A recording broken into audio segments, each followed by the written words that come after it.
Hey guys, have some information on the situation in Syria, or I should say the rapidly deteriorating situation in Syria that, well, without trying to be sensational, I believe is urgent that people understand. Secretary of State John Kerry recently met with some members of the Syrian opposition to President Bashar al-Assad. And I think it was CNN that first leaked the audio from that meeting. It's extremely interesting. It's extremely enlightening concerning Washington's policies in Syria and what we've been doing there for the past several years. As I'm sure most of you know, Syria has been involved in a 5-year civil war. Washington has been trying to oust President Assad for a number of reasons. Recently, it's been claimed that he's been involved in humanitarian violations, making war on civilians and that sort of thing. And Secretary Kerry has been a very strong advocate of U.S. military intervention. That probably would have taken place even a couple of years ago were it not for intervention on the part of Vladimir Putin and the Russian Federation. But Secretary Kerry made some remarks in this meeting that I think are crucial to an understanding of the situation there. So I'd like to go ahead and play those for you, then have some comments after that, and just want to convey my thoughts on the situation. Again, without being sensational, I believe that we are in a very urgent crisis situation with what's going on in Syria, and it could ultimately affect all of us in a very short amount of time. So here's Secretary Kerry on the situation in Syria and how Russia became involved in that. I mean, the reason Russia came in is because ISIL was getting stronger. Daesh was threatening the possibility of going to Damascus and so forth. And that's why Russia came in, because they didn't want a Daesh government. And they supported Assad. And we know that this was growing. We were watching. We saw that Daesh was growing in strength. And we thought Assad was threatened.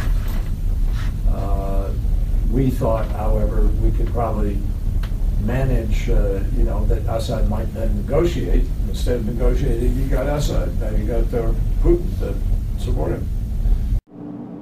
All right, I don't know if you caught it or not. You may have to go back and rewind that and listen to it again. But what I wanted to draw your attention to was what Kerry had to say about the growing strength of ISIS in Syria before the Russian intervention, and the fact that the U.S. was, as he put it, watching this and actively hoping that the growing strength of ISIS to the point where they were able to threaten the Syrian capital and President Assad himself would force Assad to come to the table, the negotiating table, on Washington's terms, which meant ultimately that he would have to step down and they would get to put in whatever government they wanted to. We've seen that, their whole policy of so-called regime change. And what I find very interesting about this whole thing is that supposedly we went into Syria to fight ISIS. And Kerry talks about this earlier if you look at the whole audio clip, and I'll include the link to that. But Kerry is saying that we go in to fight ISIS, but then somehow, in spite of this, we're watching ISIS grow stronger to the point where it can actually threaten to take over the entire country and depose the president by force. And then the Russians step in, which we didn't expect. So Washington didn't get its way. Assad was not forced to the table like they thought he would be. Instead, the Russians came in and bailed him out. And why did they do that? Because, as Kerry puts it, they did not want ISIS taking over the country. One has to wonder what's really so unreasonable about that. Because, you see, Washington accuses Assad of all sorts of crimes against humanity, whatever, war on civilians. But he's not, whatever he has or has not done, and to be honest with you, I don't hardly believe a thing that coming out of Washington anymore, so it's hard to tell whether he's actually guilty of what they say he is. But ISIS, on the other hand, is known to be guilty of atrocities. These people are butchers, murderers. Okay, they have terrorized tens of thousands of people. They are involved in genocide over the Middle East right now. And you've seen them going from place to place, cutting people's heads off, And I'm not talking about just lobbing people's heads off. I'm talking about sawing people's heads off with knives. I mean, it's one thing we think about in the, the medieval terms, off with his head. Somebody's going to use a sword or an axe to cut somebody's head off with. They don't do that. They use like a big Bowie knife most of the time to saw people's heads off. They are that brutal. They put people in cages. They burn them. They drown them. They rape and pillage and torment people everywhere they go. This is who they are, okay? They could give thug lessons to Adolf Hitler and Joseph Stalin. These are horrible, horrible people. Easily, many times worse than anything Assad is supposed to have done. And they're running, just running amok. And Kerry is talking about us supposedly being there to fight them, but at the same time somehow watching them grow stronger. Now, if we're there to fight them, why are they growing so much stronger? See, I used to wonder about this when the Russians first got involved in Syria. Somehow they were finding a target-rich environment. The ISIS had all kinds of installations, training camps, little headquarters type facilities all over the place. And the Russians are going around bombing these things, blowing them all up. And I'm wondering, well, if we've been fighting them, supposedly for over a year by that point, why are they so well organized? Why do they have all this infrastructure? And then we find out, not only in addition to that, but they are actually bringing in oil convoys somehow, apparently with the cooperation of Turkey, who is one of our allies and one of the coalition members supposedly involved in trying to make Syria a better place. So they're bringing in oil convoys, selling the oil. You think we would be interested in knowing who's buying it from them. And they're making hundreds of millions of dollars. As Donald Trump was talking about, blow up the convoys, blow up the oil convoys. So the Russians actually come in and start doing that. Makes sense. If you're going to fight somebody, you want to blow up what they're making their money with. So Obama is embarrassed into attacking the convoys himself, only he drops leaflets on them 30 minutes beforehand, supposedly out of concern for the civilians who may be in the area, wanting to get them out. Of course, the terrorists also escape, and one has to wonder why. It makes a lot more sense when you think about what Kerry is talking about here, that Washington had a vested interest in sitting back, watching ISIS grow stronger. He actually said, we watched it. We watched them grow stronger to the point where they could threaten Assad directly, thinking it would bring Assad to the table on Washington's terms. Well, then in steps Putin, and he pulls the rug out from underneath their plans, and they've been very angry about that ever since. And at this point, I've got to wonder, really, do we have a reason to believe what Washington has been up to this entire time? They're telling us that they were fighting ISIS, but now they're telling us, or John Kerry is in this leaked audio that's come out, apparently never meant to be released, that we actually had an interest in watching ISIS grow stronger. Explains a whole lot of things when you think about it. But now we're in a situation where the Russians have pretty much bailed Assad out. The city of Aleppo, the opposition stronghold, is about to fall. And we're all about these opposition guys, all the ones opposed to Assad, even though, a couple years ago I watched a video of one of these supposedly moderate opposition forces cut the heart out of a dead Syrian army officer and proceed to take a bite out of it on camera. These people have burned down churches. Allegedly, they have killed Christians. I've seen video of them displaying all the Christian materials that they've confiscated. And basically, they're thugs themselves. But apparently, we're willing to turn the country over to them as well to get rid of Assad. So we're willing to turn the country over to these guys, so-called moderates, or over to these horrible barbarians we call ISIS, just to get rid of Assad, who cannot be anywhere near as bad as these people. It's basically Libya all over again.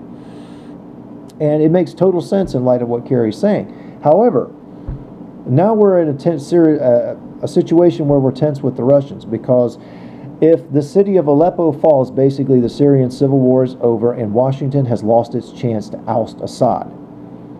And apparently, after all the work they've gone to, fueling money and arms in there, they're not going to put up with that. But the Russians, on the other hand, are coming out and saying, we are not going to have these thugs take over Syria. You are not going to do this. Now, Russia has been allied with Syria since the Soviet days. They've been there for a long time. And the Syrian government has invited them in to help them in the war against ISIS and the so-called moderate opposition. So they have a legal right to be there. We don't. But we're chafing now because we can't do anything about it. And the talk now that's leaking out is that Washington is considering strikes on Damascus. Again, they're insisting that Assad is deliberately targeting civilians in this war, and that's a humanitarian thing. We just cannot sit back and watch that happen. We have to get involved. We've got to go in there and hit Assad and get him out. Well, the Russians are coming out and saying, oh, no, you don't. You're not going to do it. And they've moved sophisticated anti-aircraft systems into the country, and they're now making it clear. I'm going to show you another clip from a Russian general speaking. They're now making it clear they're not going to put up with this. Добрый день, уважаемые коллеги. В ряде авторитетных западных средств массовой информации опубликованы утечки о дискуссиях в администрации Белого дома, возможности нанесения ракетных и воздушных ударов по позициям сирийских войск. История показывает, что нередко подобные вбросы оказываются прологом реальных действий.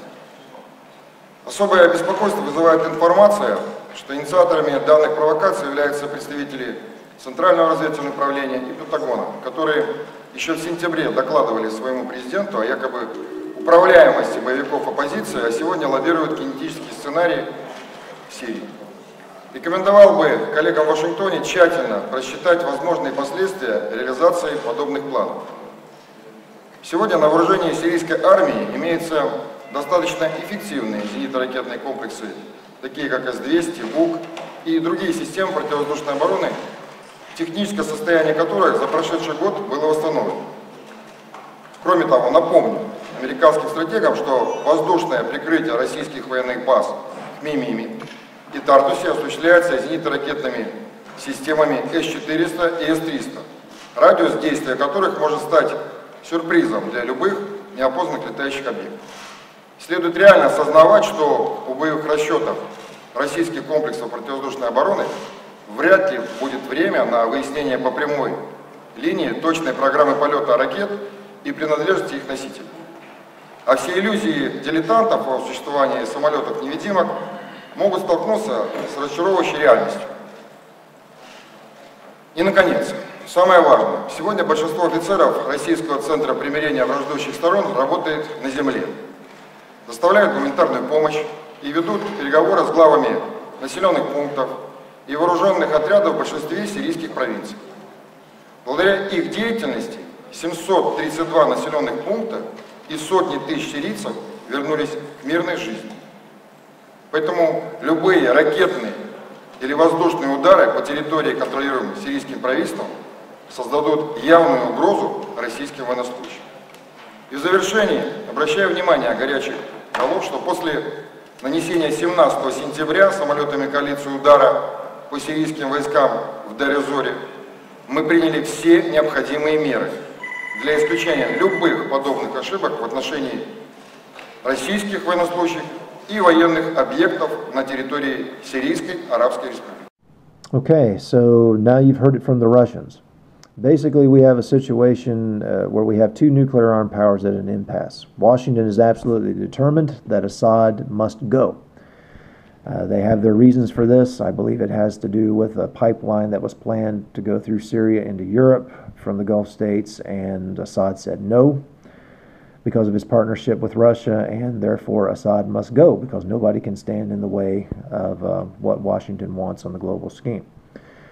Russia, on the other hand, has said absolutely not. They will not see Assad overthrown. They are not going to turn the country over to ISIS. I mean, who would? Who in their right mind would turn the country over to those thugs or over to the thugs of the so-called moderate opposition? They are not going to turn Syria over to terrorists, and if we were in our right minds, Washington would not be trying to do that either, but we're not. So here we are. We have a looming conflict with Russia now, a confrontation setting up, and at this point it looks to me like Washington is just going to go ahead and test Russia's will on this and provoke something. I guess we'll find out probably within the next few days. Again, with the situation the way it is right now, they're not going to wait very long. Otherwise, Assad has pretty much won the civil war over there, and they don't want that. So we're looking at a very urgent situation. Unless the American people protest this immediately, or unless the American military itself says we are not going to provoke a war with Russia, then I don't know but that it's inevitable. A war with Russia that breaks out, folks, is not going to be like anything we've seen in the last few years of the so-called war on terror. Russia is not Iraq, it's not Afghanistan. We're not going to be talking about just American body bags trickling home. We're going to be seeing thousands upon thousands of them. And ultimately, if it goes nuclear, we could be talking about the deaths of millions of people, pretty much the destruction of civilization as we know it. I don't believe that we're ever going to see a full-on nuclear war. I do not believe that God's going to allow that. And I've got reasons for that. Can't go into it right now, but I do believe we will see a limited exchange. But even in a limited exchange, you're talking about the destruction of cities. You're talking about the deaths of millions of people and potentially many millions of more in the aftermath. And you think they're not that crazy. They wouldn't be that crazy to provoke a war with Russia and then take it to the nuclear stage. I wouldn't have thought they would have been crazy enough to hand Syria over to ISIS, but they were willing to do that. So what we have to ask ourselves is just how crazy are these people? They've been lying to us apparently about what's been going on in Syria and why we're there and what we're trying to do. And I think they really are just crazy enough to push us into confrontation with Russia. A few years ago, John McCain was asked when the Russians deployed troops to Syria, or was deploying ships to Syria, when Barack Obama first wanted to invade. And he said, oh, they're not going to do anything. I remember watching this, and you can still find the video footage of it online. And the reporter asked him, well, why do you think they're not going to do anything? He says, oh, because they never have before.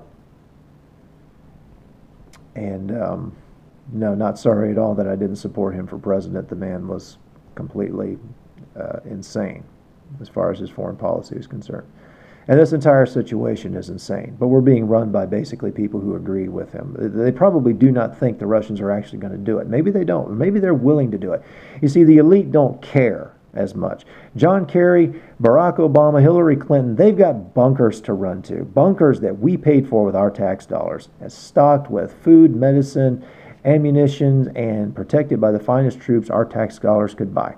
And we are not invited. So if things get hairy, they've got a place to go and weather the storm, whereas we do not. So that's something else to think about on this score. But I genuinely believe that they are crazy enough to provoke this situation. It'll start conventionally, maybe small scale. They'll test the Russians' will. The Russians will eventually respond if they don't back down. And from there, we've got a conventional war on our hands. At some point, somebody's going to use tactical nuclear weapons, probably us, and then beyond that, the strategic weapons will be used. And it probably won't be very long between the use of tactical nuclear weapons to the strategic weapons. So, you know, praying this doesn't happen, God willing it won't. But unless a miracle does happen, I don't see any other way that things are going to go at this point. So my advice to all those of you who are listening, my advice to my family and friends in Northern Virginia, especially you guys near D.C., my advice to people on the coasts, anybody in the cities near major military installations, is when this thing goes hot between the U.S. and Russia in Syria, you're going to want to have your bags packed. Have enough packed for a long vacation. Get your important papers together, everything you need. As much food and water, camping gear, that kind of thing that you can take with you. Have a safe place figured out to go. For my friends and family in Virginia, that would be to the southwest. Don't go to the northwest. Mount Weather's up there. It's a target, big target. But have enough ready to go. And then when you hear that tactical nuclear weapons have been used in any of the theaters, whether in Europe, up in Ukraine, or in Syria, then you need to get out of Dodge. Because I don't think the strategic weapons will be very far behind. And by the time you hear that they've been launched, it'll be way too late. The roads will be choked, people will be in panic, and you're not going to be able to escape. So my advice to you, take care of yourself, take care of your family, seek the Lord. If you're not right with God, now's the time. Seek Him through His Son, the Lord Jesus Christ. There's no other hope. And in the meantime, be praying, contact your congressmen, your senators, bombard them. Just say it's not worth it. There's nothing in Syria that is worth, or for Ukraine for that matter, there's nothing in these places that are worth the deaths potentially of millions of people and the destruction of our civilization. Again, hoping it doesn't happen, But I wanted to bring these things to your attention to show just how serious the situation is, how quickly it's deteriorating. God bless.